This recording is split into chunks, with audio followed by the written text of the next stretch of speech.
as it was stated in this, Trump, when he was elected, did 2/3 of what these guys propose. So it's safe to assume, if he gets elected, this 1,000-page document filled with anti-woke nonsense and drivel, 2/3 he'll enact. What 2/3? I don't know. But approximately 2/3 will probably get enacted. This is fucking terrifying.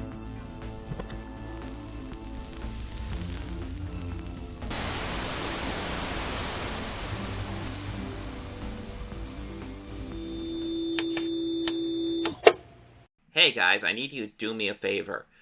Help me fight the algorithm. Go ahead and hit like, hit that subscribe button, and hit that bell icon for new notifications. Thank you. Did Robert De Niro and Bill Maher have some sort of interaction? You've got me intrigued, Lucifer. The bottom line is, it's Biden versus Trump. We want to live in a world that we want to live in and enjoy living in, or live in a nightmare. Vote for Trump, and you'll get the nightmare. Vote for Biden, and we'll be back to normalcy. Yeah.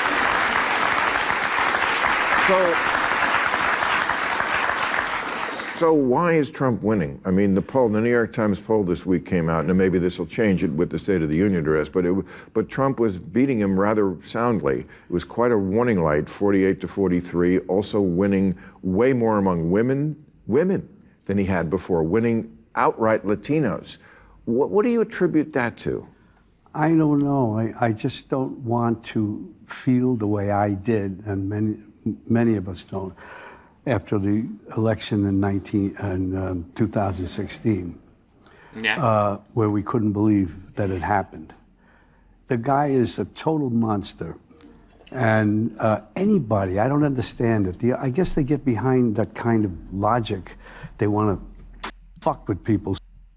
Yeah, no, I mean, I feel like there's two types of Trump voters. One I understand, and another one is just frustrating. Number one, you get your trolls. Well, I guess he there's more than two now. I think about you get your regular Christian right. They are going to go in Trump's camp because the Republicans have really cornered that market. And then you just get goddamn trolls. I swear to God, people who just live their lives as trolls. And they just love Trump because he's a troll. He is essentially a troll. And then your other camp are your Molotov cocktail votes. Now, I'm not sure. The Molotov cocktail vote, I think, is a very interesting one at this point because they definitely came out in 2016 for Trump. I'm not as sure what they'll do this time around. I think they're more your interesting ones, but they're the ones who are just pissed with the system and just are like, fuck it, I'm opting out. We'll see what they do. But I mean, at the end of the day, my personal opinion is, as much as I am not satisfied with Biden, Trump is worse. Like, across the board. Like, there's no ifs, ands, or buts about it. Like, any complaint you have towards Biden, Trump is worse. Yeah, Biden sucks on Israel. That's the biggest one I have right now. Biden is ass on Israel. Like, you'll have behind the scenes, Biden's really pissed at Israel, and meanwhile we're shoveling money towards them and giving them all these weapons. I don't give a fuck what Biden's saying behind the scenes. That being said, Trump's worse. Trump will be worse. The right-wing base is now totally 100% pro-Israel, and it makes sense because they have an insane right-wing government. It's because the old civilizational battle was communism versus capitalism. That's what drove the world since World War II. Russia was the enemy then. But now they think the battle is woke versus unwoke. And in that fight, Putin is an ally to the right. He's their friend. Unfortunately, he is also a brutal and ruthless dictator. So now they have to make Americans a little more comfortable with that. Yeah, no, I mean, yes, Dumb and Dumber. We're getting Biden again. We're getting Biden-Trump again because, it was so much fucking fun in 2020. We're going to do it again, apparently. It kind of pisses me off that it's just going to be Biden-Trump again, but I wish we could have gotten somebody better than Biden. But the fact is, he's better than Trump. It's that simple. And I will say, Biden is good to workers for the most part, to worker unions. He mainly in the fact that his appointments have been very worker or union friendly. So that is one major advantage to Biden that he doesn't really talk about too much, and he should, frankly. Other than that, like, he's been kind of ineffective, and he just loves to deadlock and complain, I can't do anything because Republicans block it, when in reality there are more loopholes than he probably cares to look into. But yeah, let's see. Screw them because they're unhappy about something. He's such a mean, nasty, hateful person. I never play him as an actor because I can't see any good in him. Nothing at all. Nothing redeemable in him.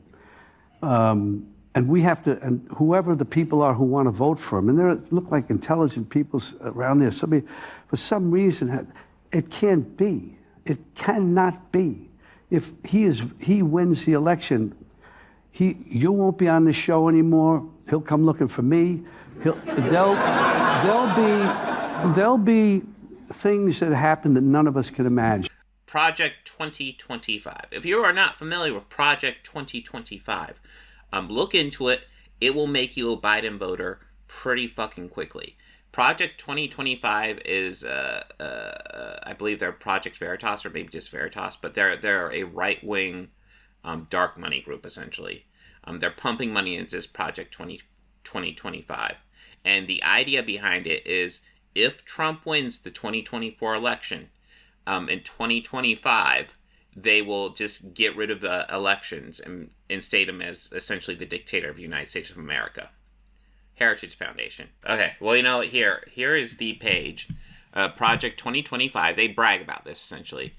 Building now for conservative victory through policy, personnel, and training. It's not enough for conservatives to win elections. If we're going to rescue the country from the grip of the radical left, we need both a governing agenda and right people in the right place to carry this agenda out on day one of the next conservative administration. This is the goal of 2025 presidential transition project. The project will build on all four pillars that will collectively pave the way for an effective conservative administration. The actions of liberal politicians in Washington have created a desperate need and unique opportunity for conservatives to start undoing the damage the left has wrought and build a better country for all Americans in 2025.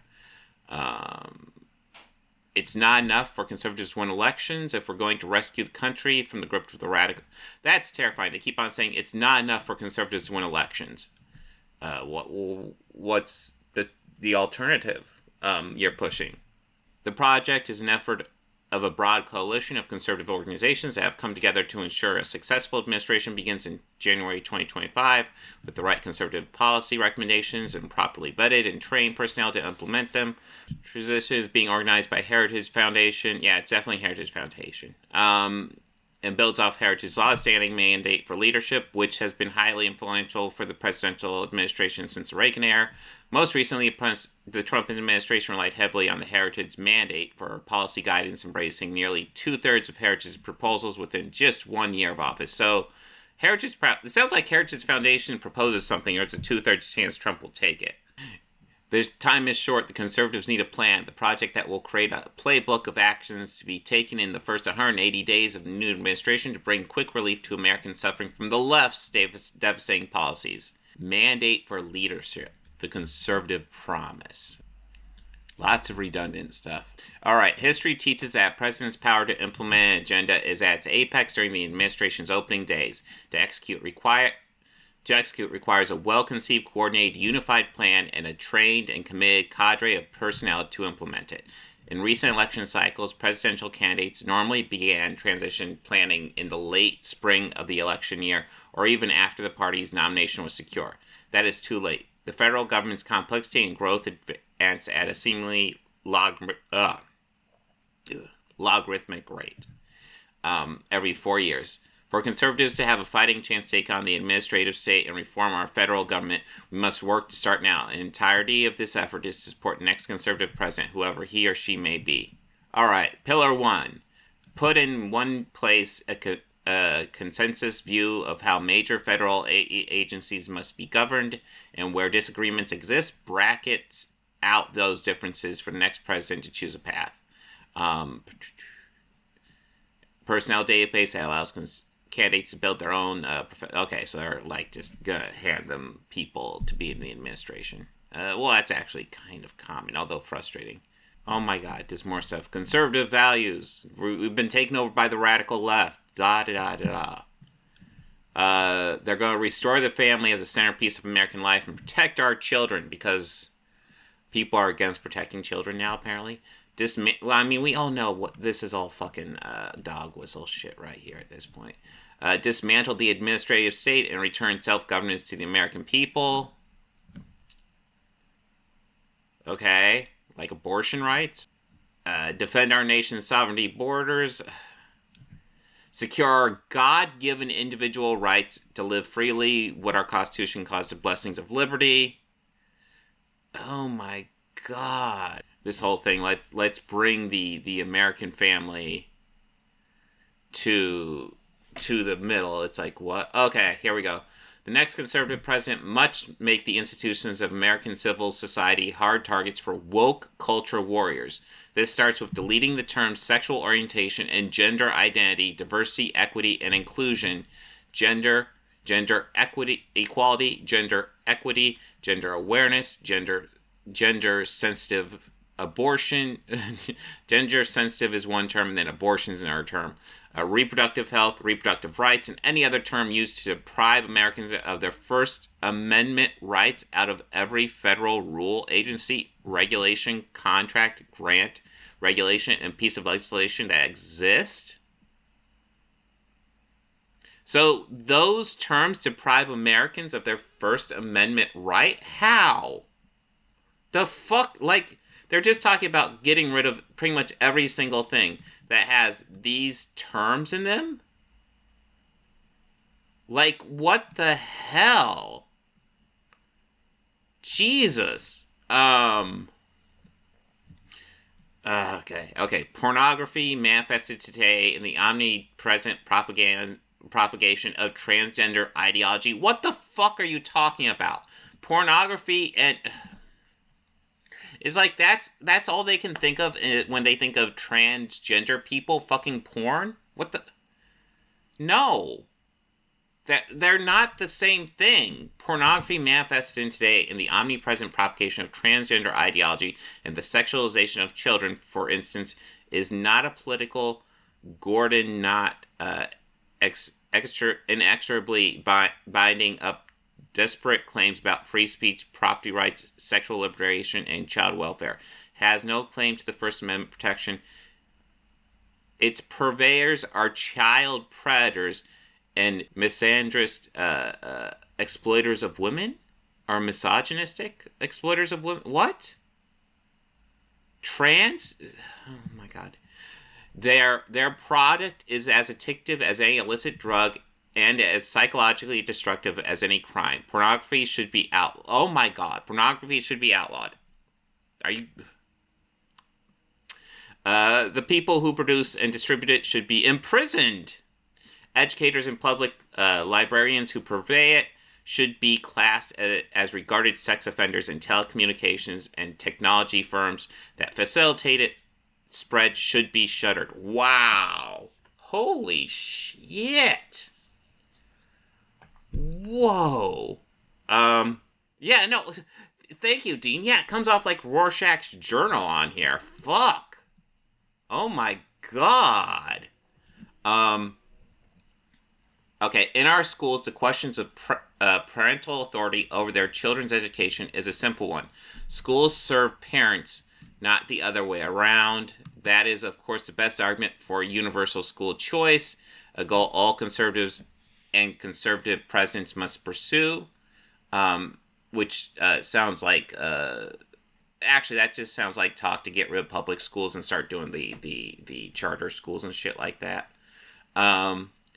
A goal of all conservatives and conservative presidents must pursue, but even before we achieve that long-term goal, parents' rights as their children's primary educators should be non-negotiable in American schools. States, cities, countries, school boards, union bosses, principals, and teachers who disagree should be immediately cut from federal funds. The noxious tenets of critical race theory and gender ideology should be exercised from the curricula in every public school in the country. Well, number one, critical race theory is a college thing. Like, you guys, like these insane conservative right-wing nut jobs, I swear. Like, I have all these terms, but it's like, it's not all conservative, it's not all Republicans, it's probably all MAGA. I'd probably go with all MAGA on this one. It's not all right-wing people. Probably all MAGA, though, for sure. But yeah, they seem to think like they teach like fucking critical race theory in like 3rd grade or some shit. They don't. It's not even taught in fucking high school. It's a fucking college class. Unless you're talking about just truthful history of black people in American culture, and if you just want to call that critical race theory, like acknowledging slavery and shit like that, then I guess, that's a huge fucking that's like a wide berth for critical race theory. But and then gender ideology. I would love these guys to explain what the fuck gender ideology is, because as far as I can tell, it's just acknowledging that trans people exist. That's it. They can't get any more specific than that. Whenever you ask them what gender ideology is, it's like just acknowledging trans people fucking exist, and they act like if you tell a child that a trans person exists, like, oh, this person was born male, but they're a woman, and they identify as a woman, so you call them she, her, and you explain something like that, like, oh my god, you're sexualizing that children by teaching them that. It's like, what? I'm just explaining to them how trans people operate. What's sexual about anything I've just explained? It's just mind-blowing how simple a lot of these people's brains are. It's ridiculous. Anyways, allowing parents or physicians to reassign the sex of minor children is child abuse and must end. For public institutions to use taxpayer dollars to declare the superiority or inferiority of certain races, sexes, religions is a violation of the Constitution and civil law and cannot be tolerated by the government in any way. Okay, real quick. Allowing parents or physicians to reassign the sex of minor children is child abuse. Well, if you're talking about just, the doctor has examined them, they've gone through everything, and the doctor says the best way to treat your child is to essentially say, they are this gender. If you're talking about that, then you're insane. Like, that is 100% reasonable thing. There is nothing wrong with that. Now, if you talk about surgeries, that almost never fucking happens with the child unless there's some sort of massive fucking emergency. That's not something that regularly happens. That is insane. No, that's not a thing. Sexual reassignment surgery is like 99.99% of the time reserved for when they're adults. The only time it happens is when they're younger, is if there's some sort of emergency, they're concerned the child will kill themselves or something unless they do something about it. That's it. That is it. And that's the problem. When you don't let people who are trans live the gender that they feel comfortable with, you have this huge goddamn suicide rate. And the best way to combat it is to let them live the gender they are comfortable with, because frankly, gender is a social construct. No matter how many times people try to ignore the fact that it's a social construct, it is a social construct. Stop pretending that it's not. I am comfortable giving people the pronouns that they tell me without checking their birth certificate or their genitalia. Why? Because it's a social construct. My God, but and I don't even understand how, like, if you're cis, I'm cis. If you're cis and and someone else is trans, how does that trans person affect your life whatsoever? Let them just live their fucking life, for fuck's sake. I'm ranting. This is quite a little, like, going into, like, we went from, I'm going to start out doing comic books, and then, oh, wait, let's check out this Robert De Niro and Bill Maher thing. Oh, let's go into Project 2025. Let's rant about the insane things conservatives want to do if Trump wins. Anyways, for public institutions to use taxpayer dollars to declare the superiority or inferiority of certain races. Okay, so what exactly are you talking about, superiority or inferiority of certain races? Well, I mean, I would like a clear answer as to what exactly these people mean, because as far as I can tell, all they're saying is that it's acknowledging that white people have most of the power in the country, which is just acknowledging facts. Like, racism does still exist. I would like to think it's less than when slavery was around. God, I hope so. But, like, racism does exist. Sexism does exist. Homophobia does exist. Transphobia does exist. So just pretending like they don't exist isn't helpful. It's good to acknowledge them and just hit them head on. Anyways, let's go a bit further into this. But the pro-family promises expressed in this book and central to the next conservative president's agenda must go further than the traditional narrow definition of family issues. Every threat to family stability must be confronted. Again, this is something that, like, on the surface, this paragraph, I don't really have anything technically wrong with it, but other than the fact that it's almost undoubtedly just some dog whistles, because they'll say shit like that and then try to say, like, trans people are, like, attacking the family, which makes no goddamn sense. Yeah, no, we haven't gone to Sydney Sweeney yet, and I'll cover this, then we'll dive into some comic books. We'll finish up the Robert De Niro thing, and then we'll dive into some comic books, and then we'll dive into boobs. We'll dive into boobs, guys. Boobs are awesome.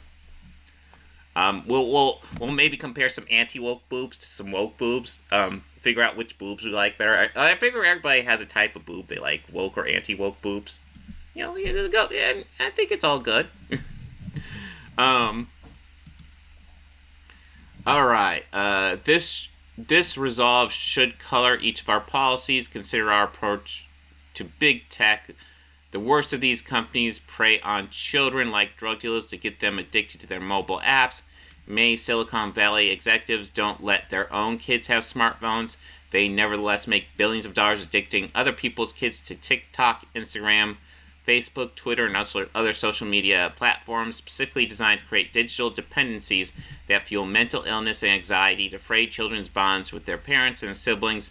Federal policy cannot allow industrial-scale child abuse. Okay, so, like, if they want to talk about how that type of thing spreads misinformation, I am game.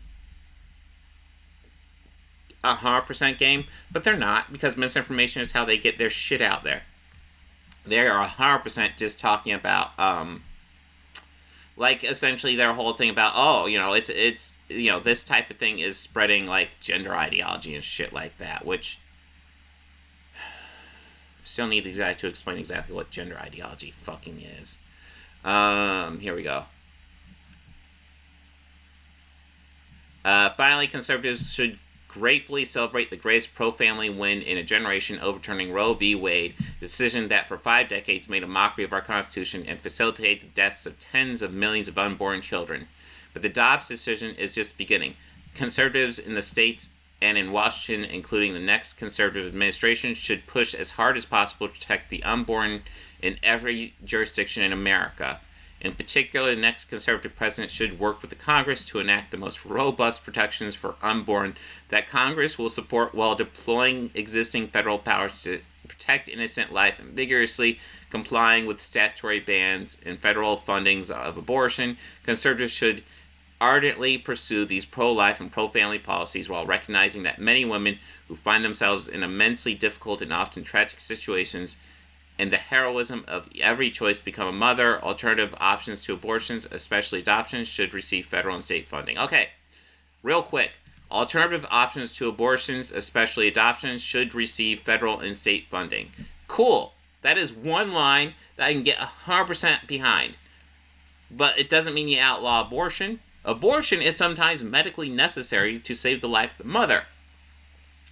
And also this, how many times they have to say protect the life of the unborn? Like, that is so goddamn fucking general. Let's protect the unborn?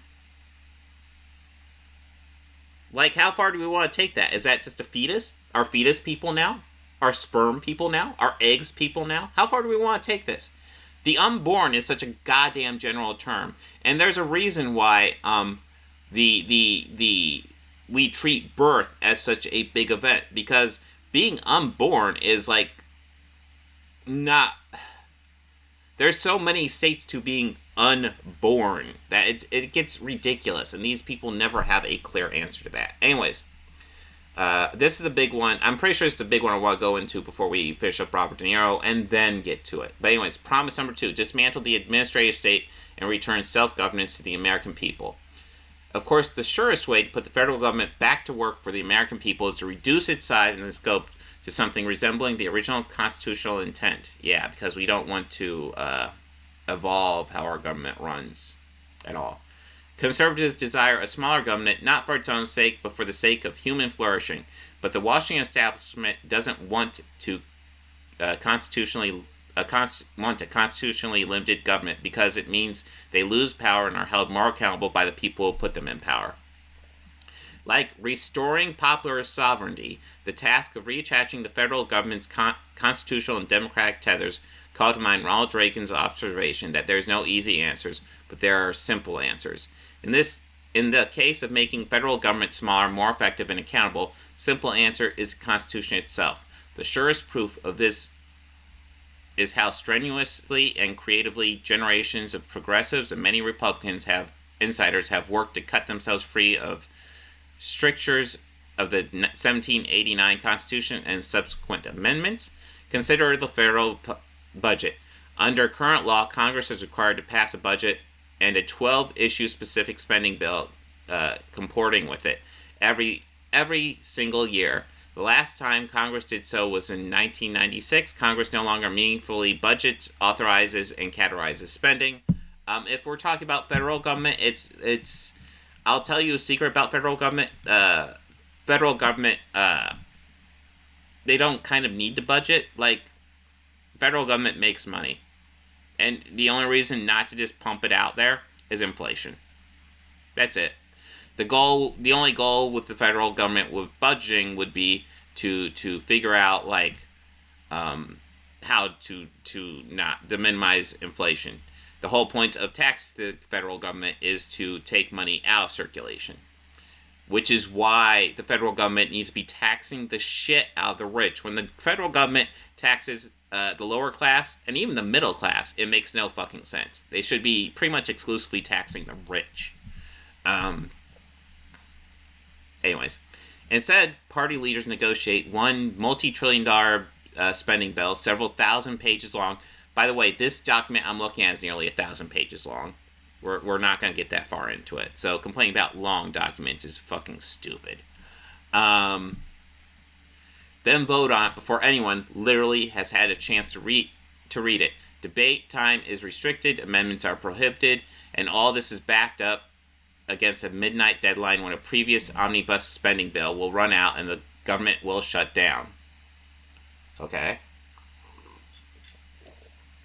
The process is not designed to empower 33 million American citizens and their elected representatives, but rather to empower the party's elites secretly negotiating without any public scrutiny or oversight.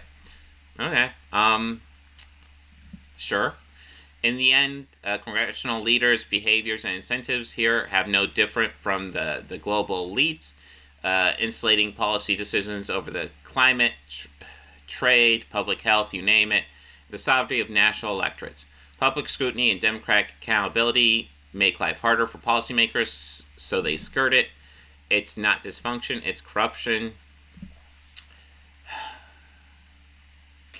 Here's my issue, because they're actually hitting on a lot of things that are kind of true with a lot of these statements, but the issue isn't these evil policymakers are sneaking in laws. The issues, if you spread it out to what the issue actually is, it's that billionaires are buying these policymakers to sneak in laws.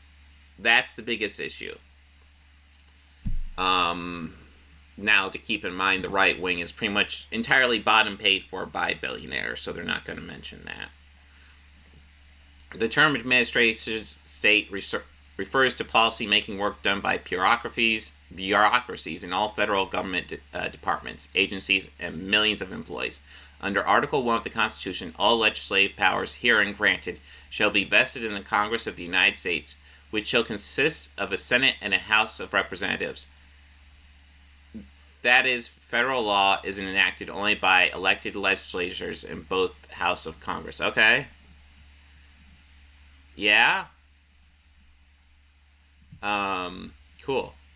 Congress passes intentionally vague laws that delegate decision-making over a given time to federal agency, and that agency's bureaucracies, not just unelected but seemingly unfireable, then leap at a chance to fill the vacuum created by Congress's prudent cowardice. The federal government is growing larger and less constitutionally accountable, even to the president every year. A combination of elected and unelected bureaucrats. So they're talking about how the federal government is corrupt, but implying that the president is immune to this? The president is corrupt too, in general. What? That's a weird thing to throw in there. A combination of the elected and unelected bureaucrats at the Environmental Protection Agency quietly strangled domestic energy production through difficult... Okay, get fucked on that one. Yeah, we need to... Listen, the Environmental Protection Agency has too much power. Literally, we have a massive climate change crisis that is just... it keeps on coming at us, and our resolve, it used to be, hey, if we change what we do, maybe we can fix this before it becomes an issue. And then it changed, maybe if we change what we do, we can stop this before it becomes too big an issue. And now, in my lifetime, it seems to have become, it's going to become too big of an issue, so we'll just move inland, because we're going to lose some of the outer states. Can we fucking address something? Alright. Bureaucrats at the Department of Homeland Security, following the lead of the feckless administration, order border and immigration enforcement agencies to help migrants criminally enter our country with impunity? What? Bureaucrats at Homeland Security are essentially letting in illegal immigrants? What? Bureaucrats at the Department of Education inject racist, anti-American, ahistorical propaganda into America's classrooms. Citation fucking needed. Whoa. Bureaucrats at the Department of Justice force schools to determine girls' sports and parents' rights to satisfy transgender extremists. Oh my god. Throughout all the fucking country, there's half a dozen transgender athletes. It is not there's more conservative nutbags freaking out over transgender athletes than there are actual fucking transgender athletes. I'm pretty fucking confident in that. This is infuriating. This is a non-fucking issue. And I noticed on all of a sudden, when it comes to transgender athletes, all of a sudden conservatives care about women's sports, something they famously don't give a shit about, and openly mock. All of a sudden they're concerned about women's sports. Get fucked. These guys are so full of shit. I'm sorry. Okay, woke okay, I cannot take anybody seriously. You make this massive legal document and then you're putting the word woke in there. Seriously, get fucked. Okay, sorry. Woke bureaucrats at the Pentagon force troops to attend training seminars about white privilege. What? Oh my god. bureaucrats at the State Department infuse U.S. foreign aid programs with woke extremism and intersectionality and abortion? Federal aid programs with woke extremism and abortion? So U.S. foreign aid programs are handing out abortions? Oh my God. Oh wait. Okay, we got to keep on going here. Unaccountable federal spending is the secret lifeblood of the Great Awakening. Nearly every power center held by the left is funded or supported one way or another through the bureaucracy of Congress. Colleges and school districts are funded by tax dollars. The administrative state holds 100% of its power at the sufferance of Congress and is insulated from the presidential discipline. Is an unconstitutional fairy tale spun by Washington establishment to protect its turf. Members of Congress shield themselves from constitutional accountability, often when the White House allows them to get away with it. Cultural institutions like public libraries and public health agencies are only as independent from a public accountability as elected officials and voters permit. Oh my God. Let's be clear. The most egregious regulation propagated by the current administration come from one place, the Oval Office. President cannot hide behind agencies. Okay. I love the conservative framing adds Joe Biden as some sort of fucking radical leftist leader. Fucking Joe Biden. I can make a pretty solid argument that policy-wise, Joe Biden's kind of center-right. You maybe make an argument for center-left, but he's just not he's just not MAGA by any means.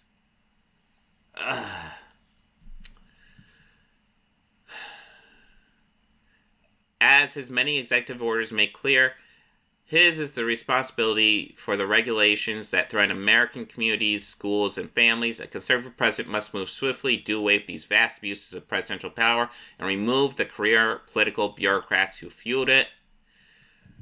Properly considered, restoring fiscal limits and constitutional accountability to the federal government is a continuation of restoring national sovereignty to the American people. In foreign affairs, global strategy, federal budgeting, and policy making, the same pattern emerges again and again. Ruling elites slash and tear at restrictions and accountability placed on them. They centralize power away from American people to supranational treaties and organizations, left-wing experts to sight unseen, all-or-nothing legislating, to the unelected career bureaucrats of the administrative state. As monolithic as the left's institutional power appears to be, dude, the left has minimal power. Like, there are so many, you act like there's insane left. There is, zero, extreme leftists in political power. And let me just say, good. Extreme leftists drive me the fuck nuts.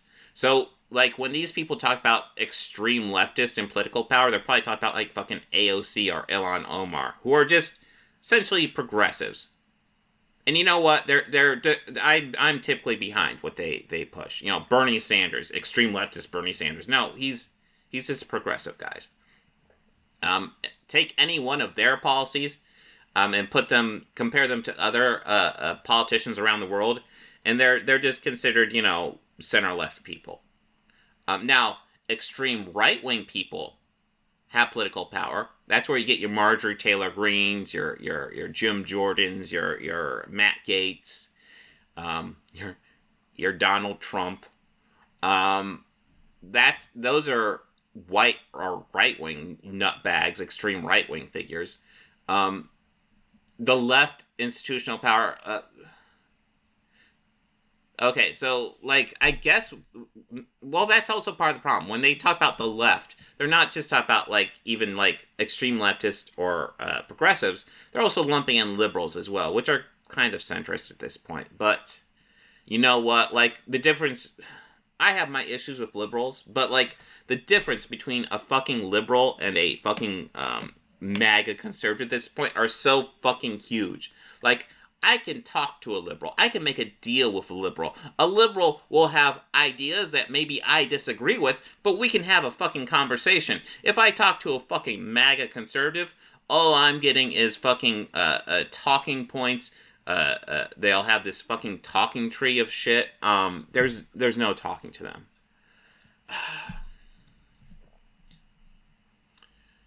The conservative promise lays out how to use these many tools, including how to fire supposedly unfireable federal bureaucrats, how to shutter wasteful corruption offices, how to muzzle woke propaganda at every level of government, how to restore Americans' people constitutional authority over the administrative state, how to save untold taxpayer dollars in the process. The president can restore public confidence and accountability to our most important government functions of all, national defense. The American people desire a military full of highly skilled servicemen and women who can protect homeland and our interests overseas. Next conservative president must end the left's social experiment with the military. What the fuck is the left's social experiment with the military? What? What? The left's social experiment? What? Next I would like to know. Restore war fighting as its sole mission and set defeating the threat of the Chinese Communist Party as its highest authority. Dude, fuck. I have issues with China, but like, this is just saying the next conservative president should go to war with China. This is what reads to me. Like, okay, listen, I have issues with China. The fact that they enslave Muslim people in those Uyghur fucking camps is unacceptable. But it doesn't mean let's go to war. I mean, here's the deal, and this is what should terrify you. This is very broad powers. They're talking about doing lots of huge, sweeping things in the first few days if Trump gets elected to office. And the fact is, when you are dealing with people like this, do you think, like, after 4 years, they'll just give up power? Because these are extreme positions they're pushing out here. And I want to absolutely stress, as it was stated in this, Trump, when he was elected, did 2/3 of what these guys propose. So it's safe to assume, if he gets elected, this 1,000-page document filled with anti-woke nonsense and drivel, 2/3 he'll enact. What 2/3? I don't know. But approximately 2/3 will probably get enacted. This is fucking terrifying. Anyways, I didn't mean to go off on that so long. Robert De Niro was being fairly based. Let's see what he has to say. Let's finish off this clip. That's what happens in that kind of a dictatorship, which is what he says. Let's believe him. Take him at his word. I did from the beginning. Yeah. I mean, I said from the very beginning, this guy is never going to concede power, and he still hasn't. No. He still hasn't. He still admitted he lost the last election, and he advertises that he will go on. He says he's been cheated out of one term, so maybe we should get rid of a president only gets 2 terms thing. So he's a sociopathic, psychopathic, malignant narcissist.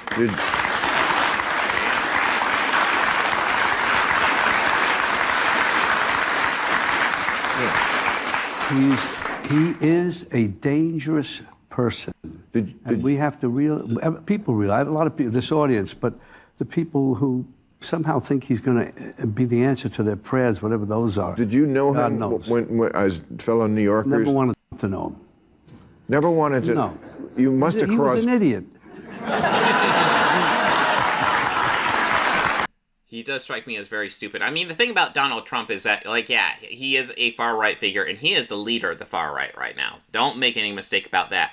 But he is not an intelligent person. He is a person who goes up on stage and just regurgitates what the crowd tells him.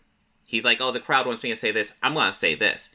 That's like the thing he is most skilled with, Donald Trump. He can read a crowd and just tell them what they want to hear. It's like, oh, wow, this crowd's super racist. I'll just say racism. You know, and it wouldn't surprise me if he is a bit racist. Because, like, nobody just says racism willy-nilly. You know, obviously a part of him's fine with saying shit like that. But the fact is, he's almost kind of an empty vessel. And then here comes this Heritage Foundation Project 2025. And Trump's just kind of an empty vessel of power. So he's like, oh yeah, sure, let's do a huge chunk of it. I don't really want to legislate. I just want to go out and give speeches to my base who adore me. So he gives power to Project 2025, and then that's it. Our governments are gone, elections are gone, trans people are gone. There's a lot of shit about trans people in there. Wokeness is gone, whatever the fuck that even means. It's disturbing. It is very disturbing. We'll finish out this clip. He was a clown. He was a clown in New York. And New Yorkers say, some would go with him, of course, people who work in what he does, some of them. But it's just, he's a classic bully. If you had a schoolyard and he walked in and he had his bully friends around, the other people decide whether they want to oppose him or they want to let him just tell him what to do and own that, the schoolyard or basketball court or whatever it is. He's got to be stopped. Okay, as much as I'm not a fan of Bill Maher anymore, that was a pretty base clip, and that was pretty much Robert De Niro being based on Bill Maher. Bill Maher, to his credit, was pretty much agreeing with him. But, Donald Trump is bad news. And it's not even necessarily he's bad news because of things he necessarily believes in, because I don't even know how much he actually believes in. But he is bad news because other people who actually believe in terrifying things and have money will come to him and say, hey, do this thing. And he will, because he's kind of an empty vessel who just does what the crowd tells him to. He just wants to go out and talk from the crowd, and if he has his power, he will just sell it to whoever will give him money. Project 2025, the Heritage Foundation has that money and gives it to him. We're going to be looking at a lot of the policies that they enacted in that 1,000-page document that I just skimmed over just now. That is terrifying. So, yeah. Listen, as much as I am not a fan of Biden, we can't have Trump. We just fucking can't. It's too fucking terrifying at this point. The fact is, Trump, if he loses, will likely just destroy the Republican Party because right now he has the Republican Party in his hand. Like, he can do whatever he wants to the Republican Party. He will wipe out a primary they have. But if he loses, that means he's unelectable in a general, which means Republicans are stuck with an ideology that will just sweep their primary and destroy in a general. So that means they're fucked. So if he loses, it means the Republican Party is fucked. If he wins, it means the United States democracy is fucked. Those are our two options. And I'm absolutely serious when I say your two options are either vote for Trump or vote against Trump. Because Biden is almost kind of... He's not great. He's the only thing I can say about Biden is that on every single issue, he's better than Trump. He may not be a lot better. There's a couple where he's really fucking bad. Israel, I already brought up, but yeah, that's it. That's it. Like, when it comes, like, Biden does not make a great case for himself because he's not a great candidate. But if you look into the shit of the people who are pumping money into Trump's pockets and the stuff they want to push, it makes a really good case to vote against him. Really, really good. Well, Danimal, the Bruce, you bring up a really good point. I'm a fan of Biden. Okay, cool. I'm not, but, like, I get it. I legit think he might be the best president of my lifetime, and I've lived through 7 presidents. I don't know. Have I lived through 7 presidents? Hold on real quick. I gotta do some math. Reagan, Bush, Clinton,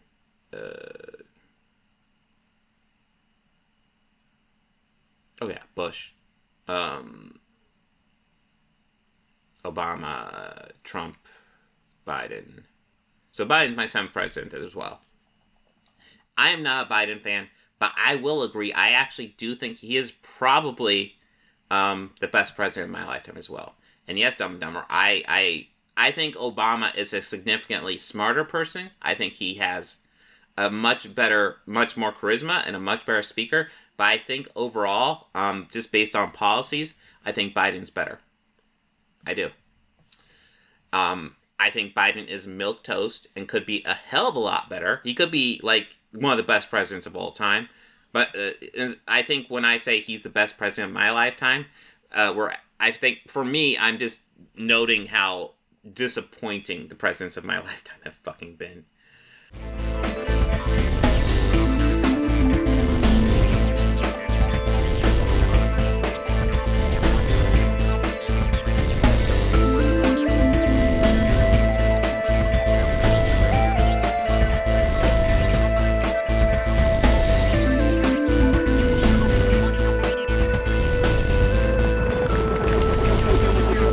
Books, records, films, these things matter.